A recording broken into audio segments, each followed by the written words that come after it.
We caught up with Dr. David Khawea, a health financial expert who works as a senior research fellow at the University of Nairobi's Center for Epidemiological Modeling and Analysis. He has just concluded an analysis on the immediate impact of external funding withdrawal on Kenya's health sector, commissioned by the country's Ministry of Health.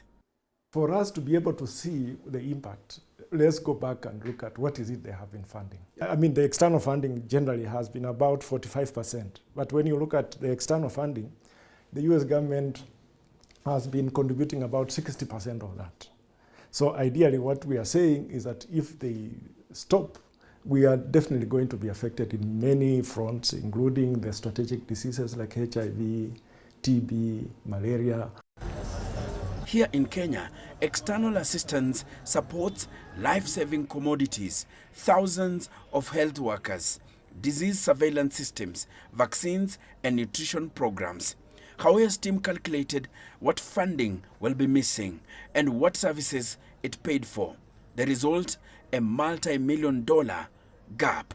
Funding for HIV has fallen by $112.1 million in the 2025-2026 financial year.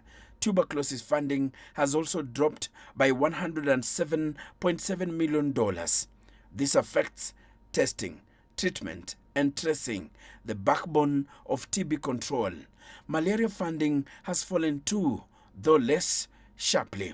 Vaccines face a shortfall of more than $23.2 million. Khawea warns of the long-term impact. Some of these things we may not see the impact immediately because if you don't take medication today, it doesn't mean you die today. The effects may come much later. So what we are saying is that for the immediate impact, we see a decline in funding. But in terms of the health outcomes, those are things which will come like now, what we are talking about 1 year now down the road. But the largest gap is not medicine, it is people. Thousands of health workers hired under donor-funded programs are paid through external assistance. Some of the facilities have been relying on US-funded staff to the tune of 80%. You go to a facility with about 5 staff, 4 of those staff are funded by the US government. So when they stop, there are 2 things that will happen. Either the staff continue to work without pay, or this staff look for something else to do.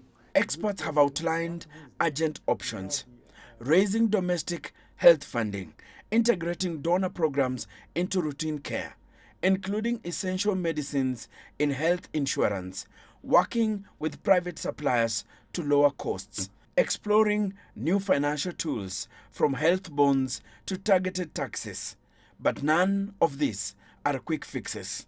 We've had what we call verticalized programs, HIV program. We have a HIV doctor, a HIV nurse, a HIV clinic, and so on.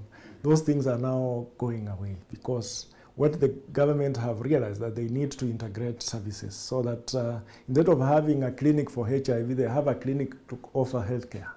So you go there, you get all the services. That way, they end up saving on human resources.